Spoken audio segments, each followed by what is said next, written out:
Здравейте, уважаеми зрители! Здравейте в новото видео в канала Автообзор. Аз съм Андрей Колев. Днес датата е 28 март. Малко е хладничко. 9 градуса показва термометъра на колата.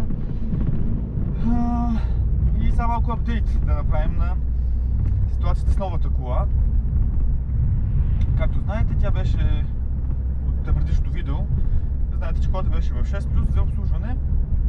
И основният заподозрян за теч или загубата на антифриз беше водната помпа, тъй като това е слабо място на колата. Да, обаче нещата не се развиха много така в този си състав или този си вид. Събитията, както се казва в един сериал, събитията претърпяха драматичен обрат. Колата беше обслужена. Всичко точно. И може би 2-3 дена след като беше обслужвана, си загуби пак антифриза, в казанчето специално. Цялото казанче беше празно.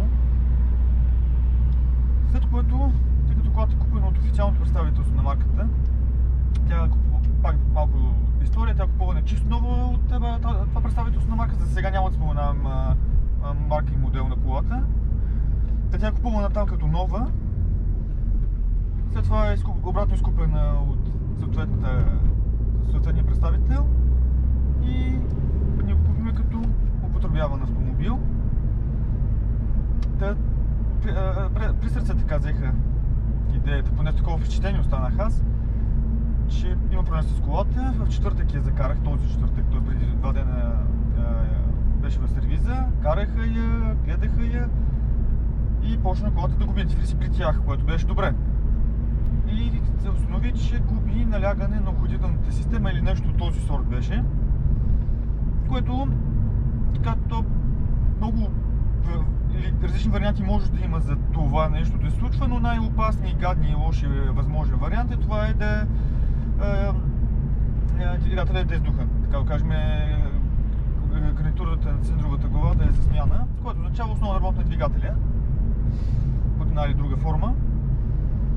И от петъка, вчера, пак, когато стои още при тях, пак я тестваха, пак същото каране, спленено място да се грее, въобще различни проверки на загуба на антифриз от различни места. И колата този път е решила, че няма да губи нищо. Аз направо съм шах с пешката, често казано. Един ден губи, един ден не губи. Сега се разбрахме в понеделник, да отида да я взема колата, да я покарам малко или много, като зависи от настроението на колата, и да видим дали ще загуби антифриз и ако загуби антифриз, колко ще е и кога ще е. Аз ще опитам да се договоря с човека, който е приемчив в сервиза, че това нещо, ще взема колата, ако още в същия ден, след като я взема да губи антифриз, ще ме закарам в сервиза,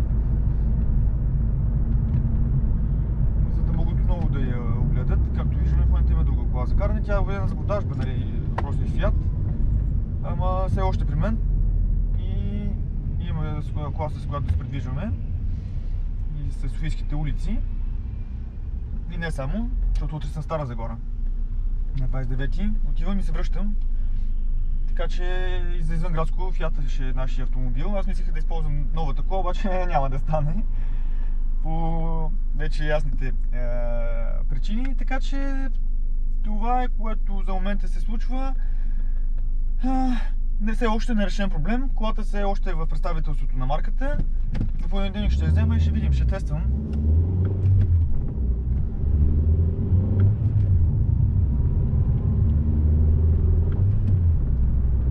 Ще стане.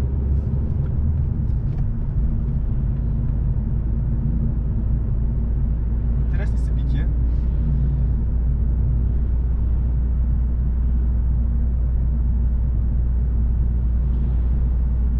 Иначе колата, както ви казах и в предишното видео, май малко с звука имаше проблеми, тъй като беше отворен прозореца.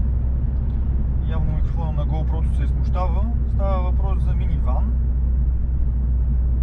който не е италианска кола. Самият модел към днешна дата във второто си поколение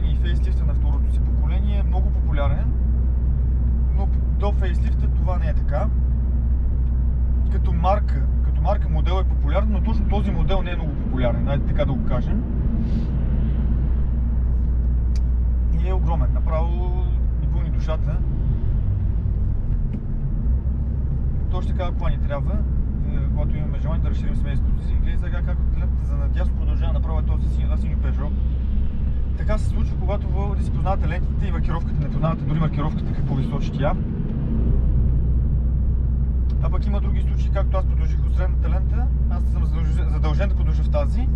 Има които цепят през лявата лента и много често се достига до засичания, точно заради това нещо.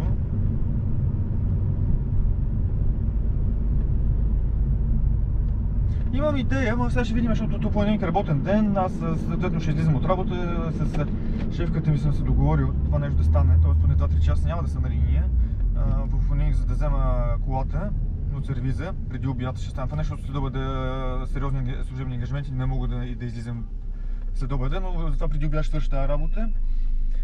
Ако има достатъчно време и възможност, може да направя в следващото видео, след това, което сега в момента снимам, може да има едно-две видеа с новата кола. Стоите вече ще разберете каква марка и модел е съответно. И дали... Даже не знам дали... Почти съм сигурен, че ще станете си дали как губи антифриз колата. Всъщност. И как още същия ден ще върна в сервиза. Почти съм сигурен, че точно това ще се разви като събитие.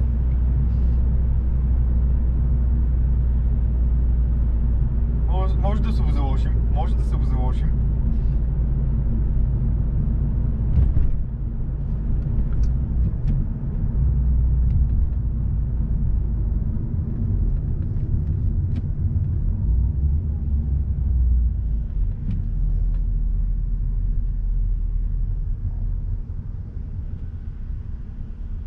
Ако двачката завие, както съм на релсите, не би трябвало да завива, ама знам ли. Да, не завие. Принципно това, което в момента се направи, е изключително голямо нарушение.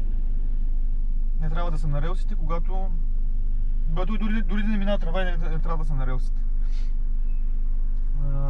Трамвай винаги е с предимство. Нещо, което си го апелирам. Не само хората, които са корняк софиянци, всичките шофьори, които карат тук в София, без значение дали тук живеете или само еднодневно минавате от тук, когато трамвай отвори врати и няма островче, както в този случай, пред трамвая, спират. Защото един път, не точно на тази спирка, един ще ме качи на капака, защото той не познава закон за движение по пътищата, очевидно. Така че и други хора са били изпадали с такава ситуация. Така че в момента, който трамвай отвори врати, вие спирате. Може колкото и да бързате, защото после това ще ви струва скъпо. Защото наистина може много сериозно да осъкратите или дори да убиете човек, ако го прехвърчавате на отворени врати. И човек слиза, защото не очаква, ще го върхлети кола. Сега да речем, ще свети зелено, аз обаче спирам. Да ви покажа показно как става. Сега свети зелено, не мърдам. Той се стои, просто там го хвана трамвай и затова човек стои там. То пред него има май още една кола. Ето така, чака се в момента. Чакаме. Сега да ви покажа как се случат нещата, защото доста не ги знаете. Не говоря като брой точно колко съм, но понеже този трамвай на работа, всеки ден има по няколко такива екземпляра. Някои хора не знаят какво точно случва и като затвори вече вратите, си дърпате напред колата, ако свети червено случая и чакате да светне зелено и сте вие общото. На следващата спирка ще се случи същото. Пак ще си чакаме и така.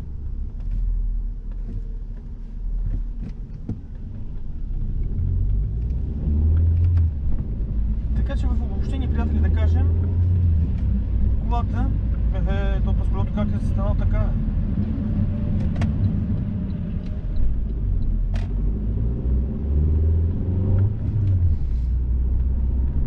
В обобщение има нова кола, която е изчупена. Все още. Причината за загубата на антифриз все още не е установена. Колата е на оригиналност 150 000 км и е странно да е хвърлила двигател при положение, че точно този двигател е лицето на марката. Точно този двигател. И колата е обслужвана и карана в представителството на марката, направо не мога да си го обясня. Ето още едно показно. Чакаме. И както виждате, човек е с малкото дете. Ако прехвърчите, както се случва често, тук специално по линията на номер 20 говори, другите, не вярвам и на други места е така. Какво правите?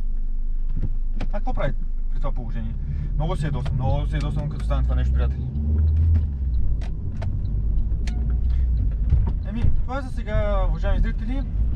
Държи ви в течение какво става с новата кола. Пак казвам, след това видео, ако имам възможност, ще направя 1 до 2 видеа максимум с новата кола, за да може и вие да станете свидетели как се губи антифриз от нищото. Видимо от нищото. То не от нищото, аз така просто го казвам, но то реално не е от нищото. Това не е някаква свръхестествена сила. Няма причина, преди която това нещо се случва. Много джикоска.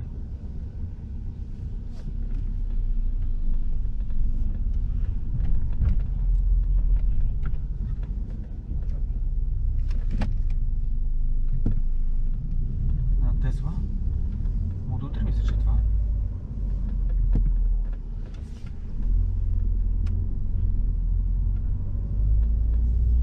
Също няма да има тук в фантастикото, нормално.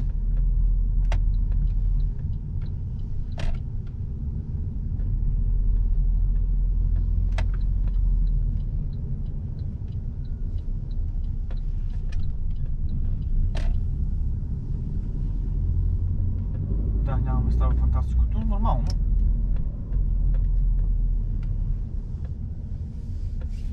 Сега ще търсим малките улички тук наоколо.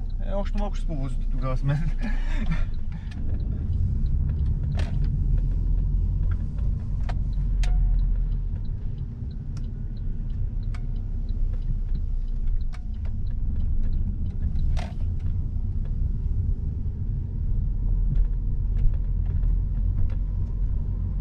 Понякога това тук го няма и Фиата влиза на това място.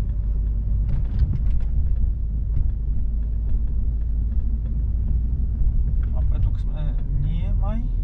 Да, тук сме. Не, гараж. Не, гараж няма нещо като паркинг, пише не спирай, така че съобразяваме се в крайна сметка. Ако беше малко по-напред, ще спра тук, обаче не е по-напред, а пък ние ще дебут, защото ще удари Пежото. Много близо до Пежото. Това тук в този квартал, в Геомилев, си е направо бъка, намира на място паркиран, дори ако искат да пазаруват.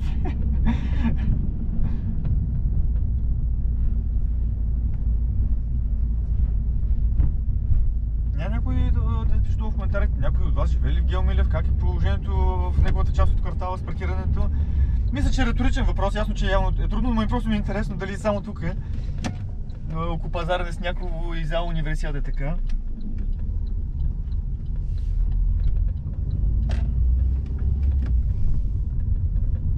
Тук няма да спирам, защото заходът е много лош. За насами ще им пречи, защото колкото и дете малко колата ще настърчи предниците и ще е много лошо захождането. Не, тук май ще се събра. Не, тук не става, защото пък тук също влизат и излизат. Но не ги забравям тия реки. Малко се ние стъклото, че нещо не пръска. Тук бих трябвало обаче тук ако минава камион, обочийски, няма да мога мине. Смисъл, трябва да ги съобразяваме тези неща малко. Старая се.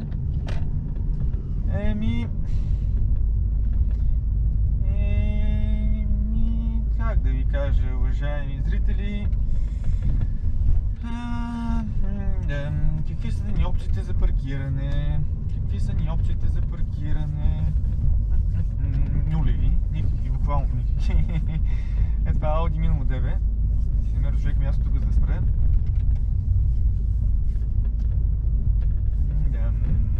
Колко приятно. Кавички. То с Шкодака не може да продължи напред, защото няма тази улица еднопосочна. Ама какво правим сега? Чакай ме. Той ти си предимство, ти правиш десен за война и аз. Направо не мога да продължиш, ако продължиш направо, ще... Да, продължи направо. мале, никой не зачита тук еднопосочните улици в квартала. Това видео стана по-дълго от предвиденото, защото не може да намеря място за паркиране. Тая улица е много тясна и не искам да спаркирам там, че не винаги два пъти се обръщали огледала. Опа, дупите.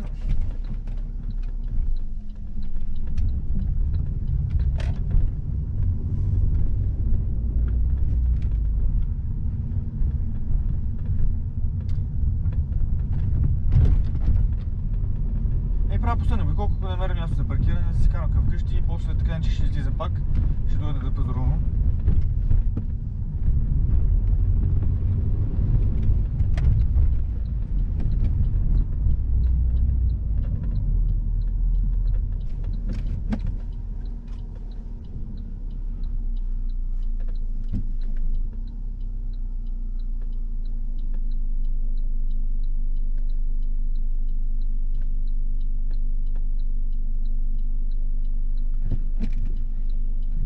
То с Шкода, където караш насрещу, сега кара зад мен, как явно се усетил, че нещо не е като хората.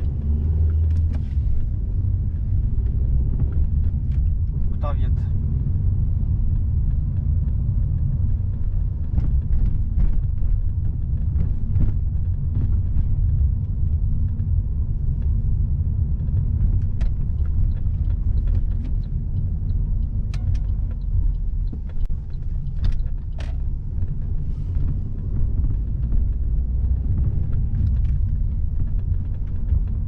Познаваме улиците. Да, после ще е, приятели. Няма как да... Няма се да върти повече. Няма смисъл само едно пазаруване, безмислено, така че пак ще излизам. После ще се пазарува. Не е нещо, което е спешно. Защото исках сега, като се завършим от работа. Ама, ти ще продължаваш направо. Още един красавец, който продължава направо. Направо ли продължи? Аз даже не знам къде си излиза този човек. Явно направо е продължил. Да, направо продължи. Мале, приятели, вижте за втори път. В рамките на, не знам, 2 минути. Аз ако още веднъж направя на кръг, защото повече няма да правим, да карам към вкъщи. Си ще хванем още един, който кара тук в насрещното. А тук дали не може да прекарам? Не, тук пък е паркинга при училището. Къста клечка този път. Това е, приятели. Повъртяхме се още малко, заедно с вас. Не видите колко е натоварен ЖК Гео Милев. Вътре в паркинга на Фантасико е малък, не можахме да намерим място за паркиране. И за да е още по-гадно, и около Фантасико не намерим място за паркиране, така че продължаваме да си караме към вкъщи този път, после ще се пазарува. Очевидно, няма да ви направи съпричастни на това, защото е безмислено. Така че, приятели, очаквайте новите видеа, навярно с новата кола, 2. Следващото видео най-вероятно ще бъде, пак казвам, не мога да обещая на 100%, но мисля, че ще успеем, поне едно видео ще заснемем. Така че, приятели, това е от мен за вас за този път. Останете се здраве и до следващия път.